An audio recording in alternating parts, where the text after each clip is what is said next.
quoi ce parallèle de malade, les gars? Eh, cette théorie, elle commence à me faire peur, hein, elle commence à me faire peur de ouf. En fait, les gars, j'ai jamais capté le parallèle entre Im-sama et Mihawk, si ce n'est leurs yeux. Et là, avec du recul, hein, avec du recul, c'est très bizarre.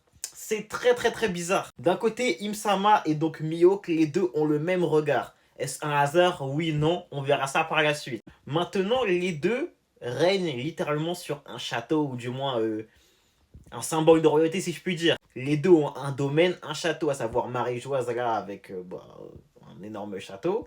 Et ici, le château de Dracul Mihawk sur son île, tout ça. Les deux étant donc sur une île, je précise. Bon, c'est logique, c'est One Piece. L'un étant près de la lumière, l'autre près de l'ombre, l'un étant très haut et l'autre très très bas. Les deux étant entourés de nuages, l'un étant près du soleil à tel point qu'on voit les rayons du soleil, l'autre étant près de la lune à tel point qu'on voit les rayons d'une des lunes de One Piece. Le parallèle de ces deux personnages, il devient très intriguant. Et le fait que Mihawk ne soit toujours pas introduit dans One Piece, enfin réellement introduit, je veux dire, on le voit quelques fois de temps en temps, mais le fait que Oda garde autant Mihawk de côté, et les gars, cette histoire est pure, cette histoire est pure.